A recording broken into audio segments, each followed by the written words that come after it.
So beautiful Jane here. I started the walk and I've already walked around a bit. I actually took her on a hack before I started this, and I would have walked longer. We just didn't start recording. And then I am walking a 10-meter circle because that is what I'm going to do at the trot, right? And I use the 10-meter circles to teach the horses to balance, to use a figure to help them as opposed to me doing all the work for them. And a 10-meter circle is something as a 5-year-old Jane has to learn to do. Here I'm going around the outside of my mounting block just because I think that's interesting and entertaining and it keeps them more interested. And then I'm going to navigate around Marmalade, who is training right there. It's very hot today, as Marms is showing. And Jane, I will keep using repetition, the mother of all skill, to show her and to let her learn how to do good 10-meter circles, which just helps with the suppleness of a horse's body, teaches them how to bend. Jane is a beautiful moving horse, and she just needs to learn a little self-carriage. You can see she's got a great hind leg that needs to be activated a bit. So then I use the leg yield to do that and to change directions. And I love leg yielding because that is the epitome of inside leg to outside rein. And I don't mind. She's a little fussy. It makes no difference to me because it's the first one, dog there, another horse there, all these things. And I know with my young horses, it all takes learning. So again, I just use a little bit of repetition to let her do it again, to give her a chance to be better at it and to be more successful. And I'm not too concerned, the steepness of it. I just want a good response of little inside leg to outside rein. And she goes, oh, it's going to be hard to go into the corner. I say, I know, life's tough, honey bun, right? But then I just give her a chance to sort it out. And then I don't ignore that she needs to do it again. And then I do it again. And hopefully the goal is that it gets better and better and better. And I'm just so patient with them, right? I think everyone needs to learn. And again, it's hard for young horses, especially good young horses, good moving young horses, to stand up and do their job. So you just use repetition. And then I use the leg yield to pick up the canter, which is just the leg yield sets you up for a beautiful canter transition, puts them in a good balance, gets them ready to push off the outside hind leg. And, I don't mind. I've started with a 10-meter circle in the canter, and she has a little break, of course. It doesn't faze me in the slightest. Because, again, there's this beautiful thing called repetition. And I don't punish her for that. She didn't mean to. You don't know what you don't know. So I just will repeat it at some point. Use the 20-meter circle because maybe I was a little too ambitious to start with, starting with the smaller circle. And so I realized that sometimes my expectations can be slightly high, but I give her a chance to learn. And now as she does another, not quite a 10-meter circle, again, I'm not forcing anything. I'm doing what I feel like she needs and what she might need. And out of that circle, I put a little more, and she has a little break there, and it's just no big deal to me, right? And I use it to my advantage. She's falling behind me in the circle.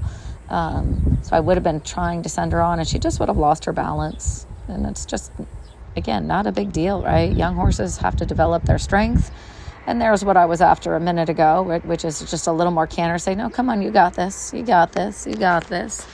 Little impulsion, a little self-carriage, a little, you got this. And it's strength development.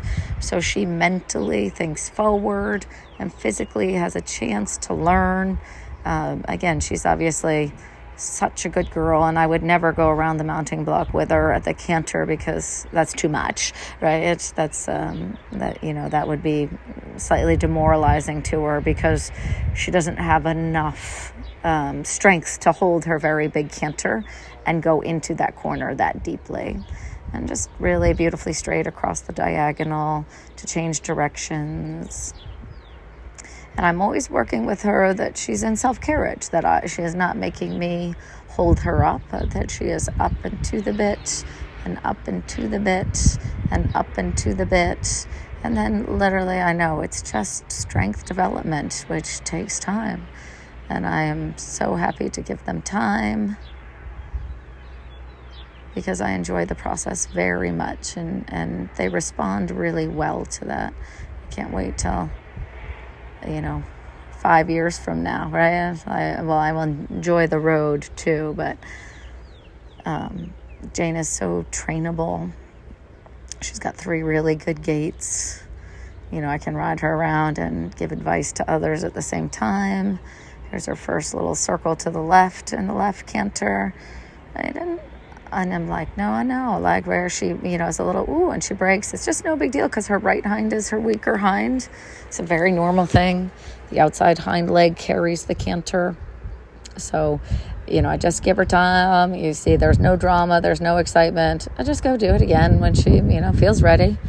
And just consistently patient, because I have found that works the best with them. And I want my young horses to know, I want all my horses to know that hopefully I do things that make sense all the time. I know she's trying, right? Like I know, and my reaction would be different if I felt like she wasn't trying. It's a very hot day this day, so I have some empathy for that too. And I am asking her to do smaller figures and going into the corners deeper, and just to learn to do that, because welcome to the rest of your life, Jane, right? So she might as well learn now. And again, the break, it's not a cause for drama. She breaks because she's off balance, so I put her in balance before I ask again, so that she knows I'm going to give her the chance to balance herself. And then I will say, no, I wasn't kidding. You're not getting out of it, right? I don't mind if you make a mistake, but I'm going to go right back to what I was asking for, so that she knows that she can make a mistake, but she will end up doing it anyways. And that's just a really important thing, because otherwise horses are pretty good trainers of us, and they are smart. And, they can say, ooh, right? They will try and get out of work. I mean, Jane, no idiot. So I always tell her, I know, Jane, I know. I'm very proud of you for being smart. And so she just makes me laugh, because she is a bit of an old soul, and I love that. Right. And, there she could be trying a little harder, but I don't mind. Right. And I say, you know what? We're not getting out of it. You're going to push through. You're going to push through. You're going to push through. You're going to push through. Using my seat to have her push through a bit more. You see my leg be very light and active and quick. Right. Not kidding. Not kidding. Not kidding. Really not kidding, Jan. There was, where she's trying to just sort her own balance out and figure how to shift her pelvis under. It's hard for her, right? And I understand that, but I also know she will end up figuring it out and getting it. So I don't go anywhere, right? I'm just not changing the subject, but there's no drama to it. I just, eventually over time, right, I'll be able to up this. Can you imagine, right? Picture this, and, 2 years of strength and good training, and then she's unreal, right? She'll have a great hind end and great pushing power and great carrying power.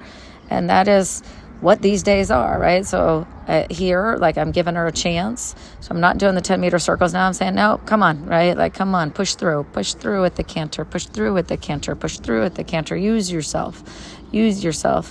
And I think I'm probably, knowing me, trying to decide whether I could risk going around to mounting block at the canter, but hopefully I make good decisions and I don't do that, because she is not ready for that yet. So, but as I'm doing this voice memo, I can't quite remember what I'm doing. So far, making good life choices, Sharon, and Jane, reaping the benefits of that, right? As the canter gets more committed. And there I wanted the transition, slight loss of balance. But again, I'm not bothered by it. I just give her a little shove, and I say, oh no, life tough.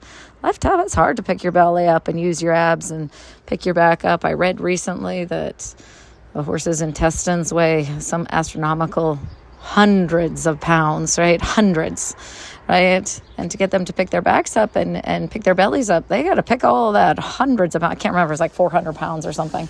That's a lot for a horse to have to pick up and pick their backs up.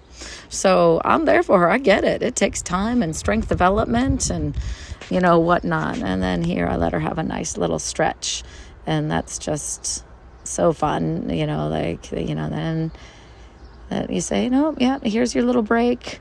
And then I practice picking the reins back up, because it's not just stretch and be done, because in her test, she's going to have to do a stretch and then come back and be very consistent in the contact and the rhythm be steady, right? And when she wants to try and dive a little bit down and just subtly, right? But it's there.